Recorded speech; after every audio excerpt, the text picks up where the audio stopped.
म्हज्या आवडीची परब होळी, दिवाळी, रक्षाबंधन, दसरो, चवथ आदी आमच्यो मुखेल परबो. ह्या परबां मदीं रक्षाबंधनाची परब म्हाका चड प्रिय आसा. भाव भयणीच्या निस्वार्थी मोगाचें प्रतीक म्हळ्यार ही परब. भाव भयणीच्या शुद्ध मोगा वांगडाच तातूंत जें सादेपण आसा ती हेर खंयच्याच परबेंत मेळना. दिवाळेंत दिवे पेटयतात, होळी रंगान आनी गुलालांनी भरिल्ली आसता, चवथय व्हड दबाज्यान मनयतात. रक्षाबंधनाची परब मनोवपा खातीर शुद्ध काळजाचो मोग सोडल्यार हेर कांयच लागना.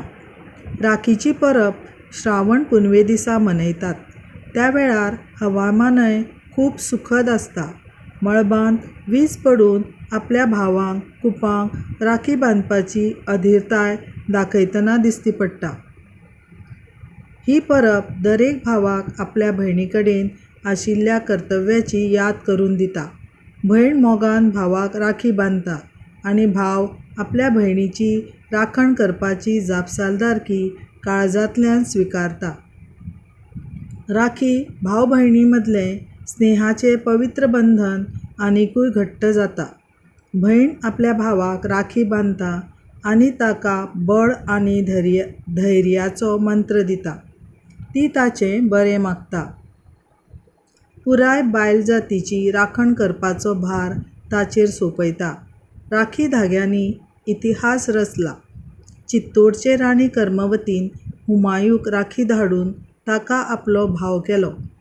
संकश्टाच्या वेळार तिची राखण करपाक तोय चित्तोडाक पाविल्लो. स्वता मुसलमान आशिल्ल्यान ताणें एका हिंदू बायलेचो मान राखपा खातीर एका मुसलमाना वांगडा झूज केलें. रक्षाबंधन दिसा म्हजी भयण घरा येता तेन्ना म्हज्या सुखाक मर्यादा उरना. भुरगेपणांतली यादी जाग्यो जातात.